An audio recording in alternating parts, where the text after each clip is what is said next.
Sir आप कह रहे थे मैं बहाना बना देती हूँ, मेरी ट्रेन छूट जाती है, मैं उसका कारण बता देती हूँ। मैं तो अपनी कविताएं सह नहीं पाती हूँ। आप सबको अग्रिम धन्यवाद। आप सब बैठेंगे यहाँ पे और सहेंगे, तो कई बार ट्रेन छुड़वानी पड़ती है। इसके लिए एक छोटी सी कविता से शुरुआत कर रही हूँ। पहली कविता है खोज।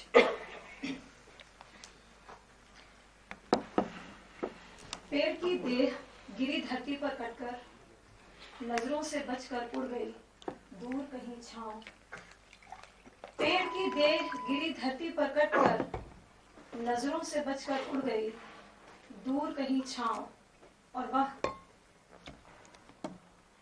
वह उस दिन पढ़ रहा था किताबें आत्मा को खोजने। दूसरी कविता है दुख का प्रतिबिंब। यह जो क्षण क्षण में उबलता है चूल्हे पर रखी चाय की तरह, दुख नहीं है। यह जो क्षण क्षण उबलता है चूल्हे पर रखी चाय की तरह, दुख नहीं है। दुख की महज सनसनाहट है, जो नुकीला इंजेक्शन बेध देता त्वचा को। जो नुकीला इंजेक्शन बेध देता त्वचा को, एक तीखी चुभन मांस फाड़ देती है। पीड़ा लेती है अपना पूरा समय, प्रारंभ होने के पहले ठहरती कई दिनों तक नसों में लहू गुनगुना रखती है। कोई बिंब नहीं होता दुख का, केवल प्रतिबिंब होता है। कोई बिंब नहीं होता दुख का, केवल प्रतिबिंब होता है हथेलियों से ढके उस चेहरे का, जो दर्पण के सामने से कतराते हुए गुजरता है। दर्पण का पारदर्शी पैनापन बेध देता आर पार, दुख बहता नहीं बाहर, लहू का थक्का बन जम रहता है। दुख बहता नहीं बाहर, लहू का थक्का बन जम रहता है। बाद बरसों जब कोई उंगलियों के टिप्पे सहलाता है हौले से, दुख धीमे धीमे रिसता है। फूटता है दुख जब चंद्रमा कर लेता आत्महत्या नदी में कूद कर। फूटता है दुख जब चंद्रमा कर लेता आत्महत्या नदी में कूद कर। पीछे आकाश में उजला प्रतिबिंब छूट जाता है। कभी लगा लेता सीढ़ियां आकाश तक, चढ़ता है ऊंचाई, चंद्रमा का प्रतिबिंब चुरा लाता है। चंद्रमा का शव नदी के भीतर बनता है। अगली कविता है हत्या। नेल पेंट छुड़ाने जितना आसान नहीं है जीवन से दुख के दाग छुड़ा देना। हालांकि हम एक चमचमाते हुए साफ जीवन के साधन ईजाद करते ही रहते हैं। कई बार इन साधनों की खोज करते हुए हम जीने से बहुत दूर भी निकल जाते हैं। ऐसा नहीं कि हम नहीं जानते कि हमारे सांस लेने और जीने के बीच संन्यास से मोक्ष तक की दूरी है। ऐसा नहीं कि हम नहीं जानते कि हमारे सांस लेने और जीने के बीच संन्यास से मोक्ष तक की दूरी है, पर जब भी हम इस दूरी को पाटने का प्रयास करते हैं, बीच सड़क पर हमारी हत्या कर दी जाती है। हमारी पोस्टमार्टम की रिपोर्ट से कभी नहीं पता चल पाता कि हम चाकू, पिस्तौल या जहर खुरानी से नहीं, जीवन को जीने की चाह से मार दिए गए थे। आज सुबह उसका बचपन का जो सत्र चल रहा था, उसी समय मैंने तय किया कि मैं कविता भी पढ़ूंगी। मैं बच्चों के बीच में रहती हूँ, ज्यादातर समय स्कूल में पढ़ाती हूँ। तो ये कविता खिलौने।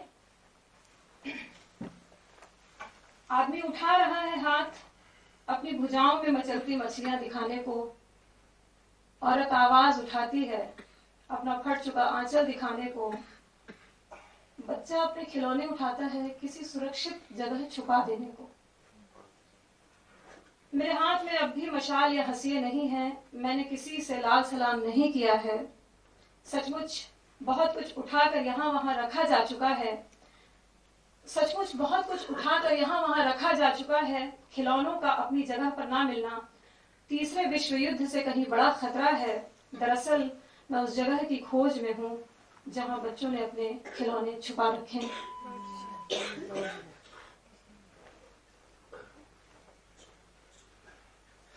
ये एक लंबी कविता है, 5-6 खंड है इसके, 2-3 पढ़ देती हूँ और आप लोग मुझे इशारा दे दीजिएगा जब मेरा समय शायद अभी है।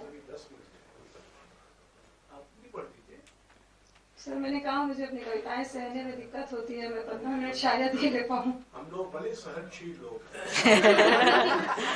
पूरा भारत सहनशील और लोग कहते हैं कि असहिष्णुता बढ़ रही है और इतने भले लोग यहाँ बैठे हैं।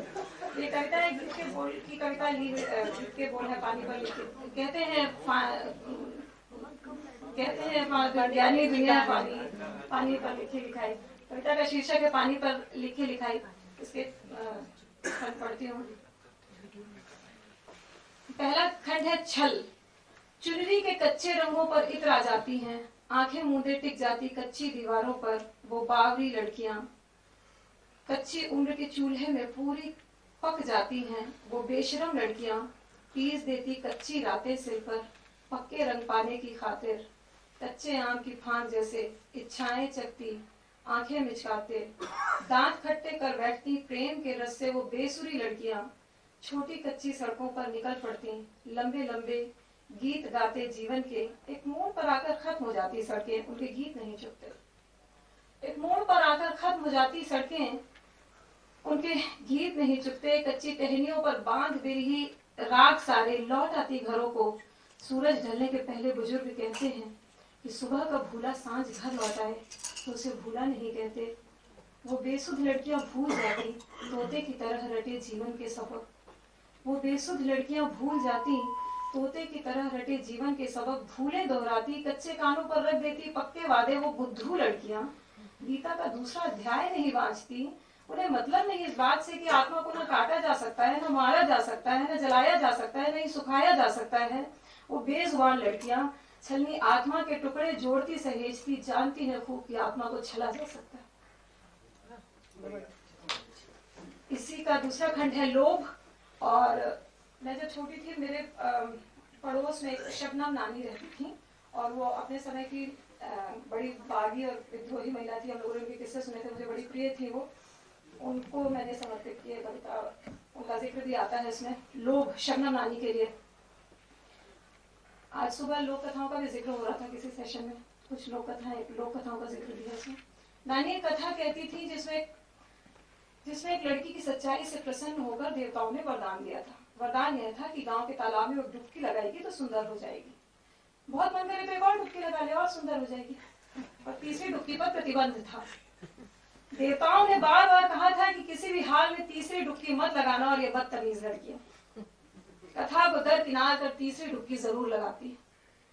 ये बदतमीज लड़कियां कथा को दरकिनार कर तीसरी डुबकी जरूर लगाती हैं। वो खो देती हैं सारा अर्जित सौंदर्य। ज्यादा पाने के लोभ में नहीं करती वो देवताओं के वरदान की अवहेलना।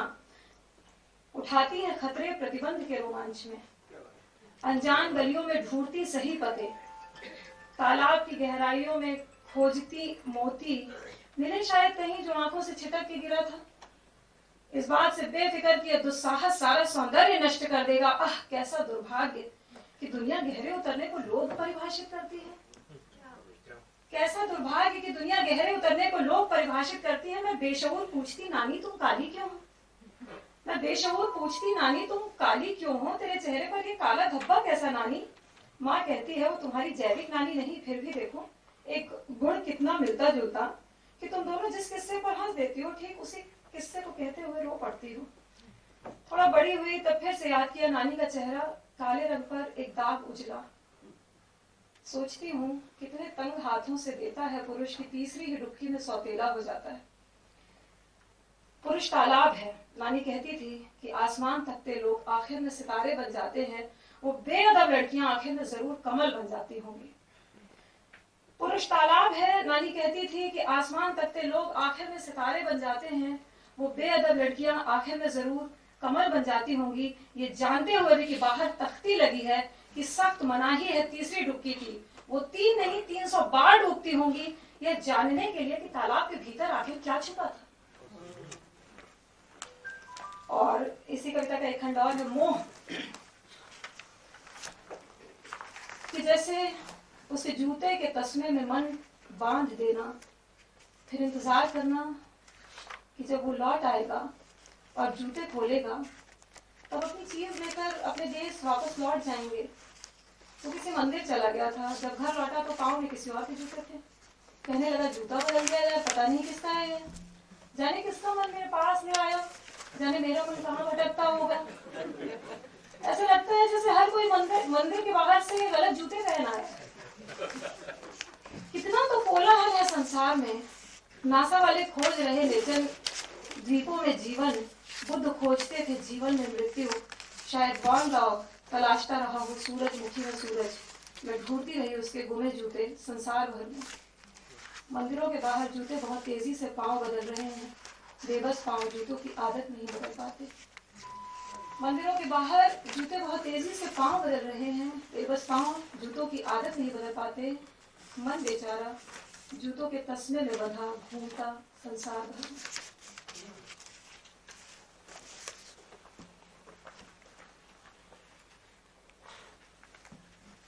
और ये कविता है,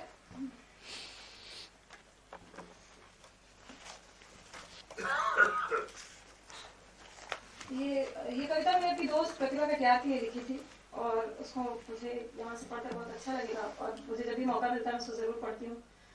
इस कविता का शीर्षक है उम्मीद।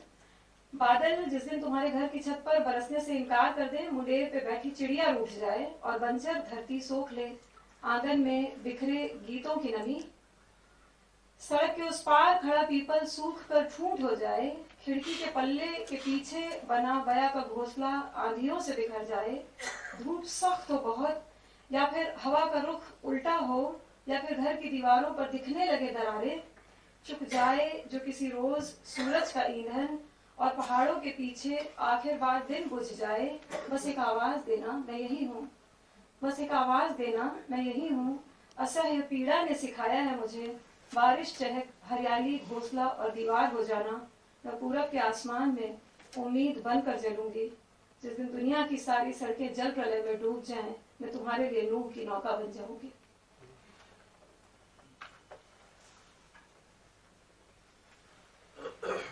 सर समय खत्म नहीं हो रहा है क्या? मैं मतलब अब क्या पढ़ूं, एक आध ठीक है ठीक है, मैं पढ़ देती हूँ एक। हाँ, ये कविता सामने आ गई, इसी को पढ़ देती हूँ। खौफ उजाले का, इस कविता का शीर्षक है खौफ उजाले का। आप माने या ना माने, उजाले का भी एक अलग ही तरह का खौफ होता है। एकदम से कहाँ नजर टिकवाती सूरज पर, मन की मोटी परतें तक कपा देते सांवली आत्मा को ढांपे हुए उजले कफन। मुझे तो दिए से डर लगता है, मशाल से डर लगता है, चूल्हे की, चिता की, चित्त की आग से डर लगता है, चकाचक चकोर की चाह से डर लगता है, चमचम चांद काटता चिकोटी पूछता सवाल, अरे ओ इंसोमिया के बेबस शिकार, तुमको आखिर किस किस बात से डर लगता है? क्या कहूँ, झक सफेद नमक चखे बैठे प्रेम का, जबकि और हजार किस्म के स्वाद ललचाते, सोने सोने स्वप्न लुभाते थरथराते, चुल्लू भर वचनों में डूब के मर जाते कि मुझे तो नमक की वफा भरी उजास से डर लगता है। आत्महत्या की हद तक ललचाता धुआंधार का उजेला। धुआंधार हमारे जबलपुर में फॉल है, धुआंधार फॉल, और बहुत सफेद और बहुत सुंदर है। आत्महत्या की हद तक ललचाता धुआंधार का उजेला, उस चांदी के असभ्य प्रपात से डर लगता है। उजाले से डर के मेरे किस्से न पूछो, ज्ञान रंजन की दाढ़ी के उजले बाल से डर लगता है। सर एक और भी छोटी सी लास्ट रहेगी। ये प्रेम की गालियां हैं।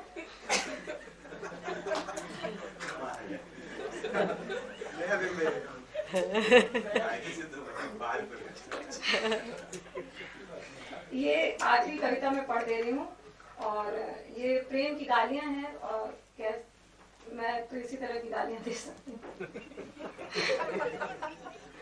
तुम्हें औषध मिले पीर न मिले, तुम्हें औषध मिले पीर मिले, दृष्टि मिले दृश्य न मिले, नींदें मिले स्वप्न न मिले, गीत मिले धुन न मिले, नाव मिले नदी न मिले। प्रिय, तुम पर प्रेम के 1000 कोड़े बरसे, तुम्हारी पीठ पर एक नीला निशान तक न मिले।